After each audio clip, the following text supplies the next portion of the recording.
O Homem Integral, capítulo 3, A Busca da Realidade. Autodescobrimento. O esforço para a aquisição da experiência da própria identidade humanizada leva o indivíduo ao processo valioso do autodescobrimento. Enquanto empreende a tarefa do trabalho para a aquisição dos valores de consumo, isola-se sem contribuir eficazmente para o bem-estar do grupo social no qual se movimenta. Os seus empreendimentos levam-no a uma negação da comunidade, a benefício pessoal, esperando recuperar esta dívida, quando os favores da fortuna e da projeção lhe facultarem o desfrutar do prazer da aposentadoria regalada. As suas preocupações giram em torno do imediatismo, da ambição do triunfo sem resposta de paz interior. A sociedade, por sua vez, ignora-o, pressentindo nele um usurpador. De alguma forma, é levado ao competitivismo individualista, criando um clima desagradável.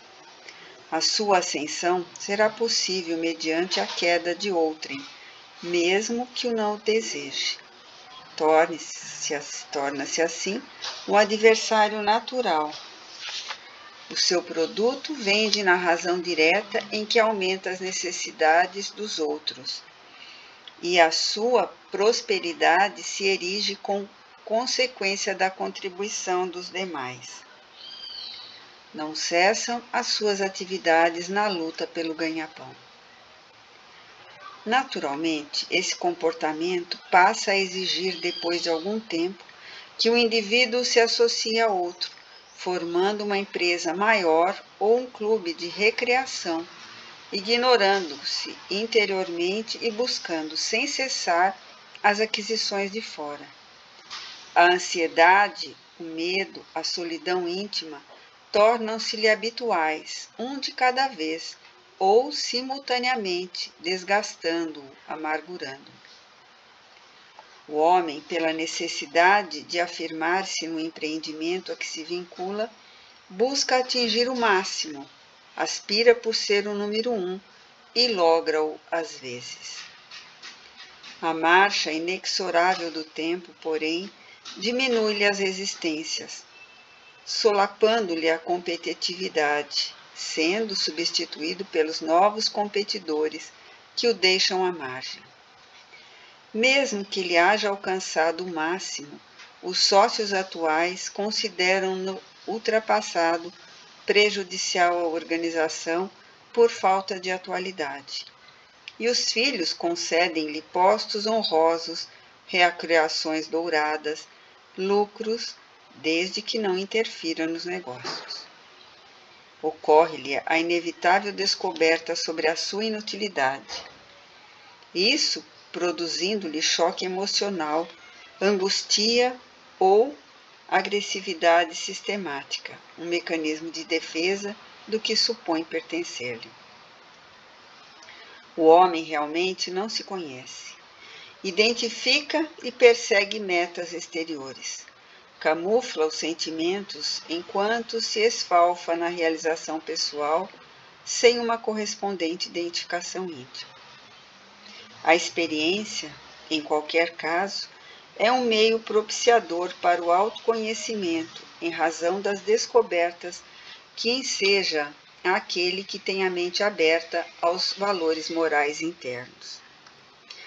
Ela demonstra a pouca significação de muitas conquistas materiais, econômicas e sociais diante da inexorabilidade da morte, da injunção das enfermidades, especialmente as de natureza irreversível, dos golpes afetivos, por defrontar-se, desestruturado, sem as resistências necessárias para suportar as vicissitudes que a todos surpreendem. O homem possui admiráveis recursos interiores não explorados, que lhe dormem em potencial, aguardando o desenvolvimento. A sua conquista faculta-lhe o autodescobrimento, o encontro com a sua realidade legítima e, por efeito, com as suas aspirações reais, aquelas que se convertem em suporte de resistência para a vida, equipando-o com os bens inesgotáveis do espírito. Necessário recorrer a alguns valores éticos e morais, a coragem para decifrar-se, a confiança no êxito, o amor como manifestação elevada, a verdade que está acima dos caprichos ceitistas e grupais, que o pode acalmar sem o acomodar, tranquilizá-lo sem o desmotivar para a continuação das buscas. Conseguida a primeira meta, uma nova se lhe apresenta e continuamente por considerar-se o infinito da sabedoria e da vida. É do agrado de algumas personalidades neuróticas fugirem de si mesmas, ignorarem-se ou não saberem dos acontecimentos a fim de não sofrerem. Ledo engano. A fuga aturde, a ignorância amedronta, o desconhecido produz ansiedade, sendo todos estes estados de sofrimento. O parto produz dor, a recompensa com bem-estar ensejando vida. O autodescobrimento é também um processo de parto, impondo a coragem para o acontecimento que libera. Examinar as possibilidades com decisão e enfrentá-las sem mecanismos desculpistas ou de escape constitui o passo inicial. Édipo, na tragédia de Sófocles, deseja conhecer a própria origem. Levado mais pela curiosidade do que pela coragem, ao ser informado que era filho do rei Laio, a quem matara, casando-se com Jocasta, sua mãe, desequilibra-se e arranca os olhos. Cegando-se, foge à sua realidade, ao autodescobrimento, e perde-se incapaz de superar a dura verdade. A verdade é o encontro com o fato que deve ser digerido de modo a retificar o processo, quando danoso, ou prosseguir vitalizando-o, para que se o amplie a benefício geral. Ignorando-se, o homem se mantém inseguro. Evitando aceitar a sua origem, tomba no fracasso na desdita. Ademais, a origem do homem é de procedência divina. Remontar aos pródromos da sua razão, com serena decisão de descobrir-se, deve ser-lhe um fator de estímulo ao tentame. O reforço de coragem para levantar-se, quando caia, o ânimo de prosseguir, se surgir conspirações emocionais que o intimidam, fazem parte de seu programa de enriquecimento interior. O autoencontro enseja satisfações estimuladoras, saudáveis. Este esforço deve ser acompanhado pela inevitável confiança no êxito, porquanto é a ambição natural do ser pensante investir para ganhar, esforçar-se para colher resultados bons. Certamente não vem prematuramente o triunfo, nem se torna necessário. Há ocasião para semear, empreender, e momento outro para colher, ter resposta. O que se não deve temer é o atraso dos resultados, perder o estímulo, porque os frutos não se apresentam, ou ainda não trazem o agradável sabor esperado. Repetir o tentame com a lógica dos bons feitos, conservar entusiasmos, são meios eficazes para identificar as próprias possibilidades, sempre maiores quanto mais aplicadas. Ao lado do recurso da confiança no êxito, aprofunda-se o sentimento de amor, de interesse humano, de participação no grupo social, com resultado em forma de respeito por si mesmo, de afeição à própria pessoa como ser importante que é no conjunto geral. Discute-se muito na atualidade a questão das conquistas éticas e morais, intentando-se aplicar que a falta de sentimento e de amor responde pelos desatinos que aturdem a sociedade. Tem razão aqueles que pensam dessa forma. Todavia, parece-nos que a causa mais profunda do problema se encontra na dificuldade do discernimento em torno dos valores humanos. O questionamento a respeito do que é essencial e do que é secundário inverteu a ordem das aspirações, confundindo os sentimentos e transformando a busca das sensações em realização fundamental, relegando-se a plano inferior as expressões da emoção elevada, na qual o belo, o ético, o nobre se expressam em forma de amor, que não embrutece nem violenta. A experiência do amor é essencial ao autodescobrimento, pois que, somente através dele, se rompem as couraças do ego, do primitivismo, predominante ainda em a natureza humana.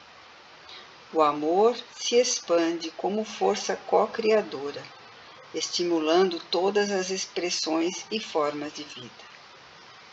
Possuidor de vitalidade, multiplica-se naquele que o desenvolve quanto na pessoa a quem se dirige. Energia viva, pulsante, é o próprio hálito da vida a sustentá-la. A sua aquisição exige um bem direcionado, esforço que deflui de uma ação mental equilibrada. Na incessante busca da unidade, ora pela ciência que tenta chegar à causalidade universal, ou através do mergulho no insondável do ser, podemos afirmar que os equipamentos que proporcionaram a desintegração do átomo, complexos e sofisticados, foram conseguidos com menor esforço, em nosso ponto de vista, do que a força interior necessária para a implosão do ego em que busca a plenitude. A formidanda energia detectada no átomo, propiciadora do progresso, serviu no começo para a guerra e ainda constitui ameaça destruidora, porque aqueles que a penetraram não realizaram uma equivalente aquisição no sentimento, no amor, que os levaria a pensar mais na humanidade do que em si e nos seus.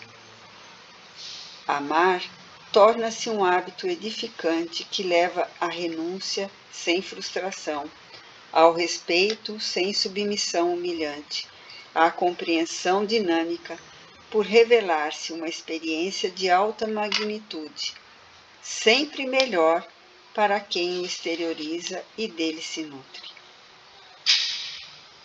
Na realização do cometimento afetivo surge o desafio da verdade, que é a meta seguinte. Ninguém deterá a verdade, nem a terá absoluta.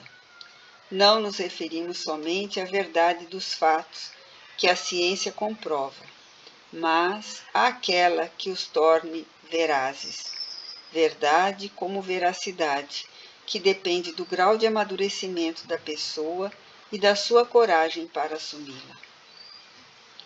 Quando se trata de uma verdade científica, ela depende, para ser aceita, da honestidade de quem a apresenta dos seus valores morais.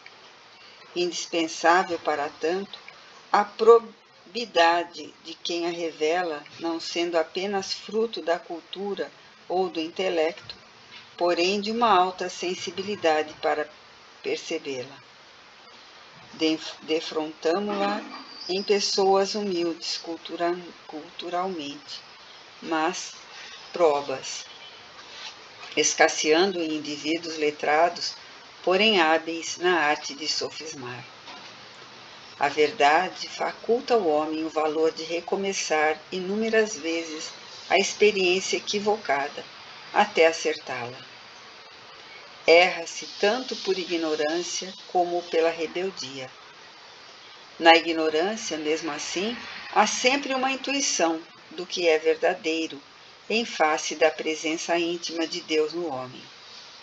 A rebeldia gera má fé, o que levou Nietzsche a afirmar com certo azedume: errar é covardia, em face da opção cômoda de quem elege o agradável do momento, sem o esforço da coragem para lutar pelo que é certo e verdadeiro.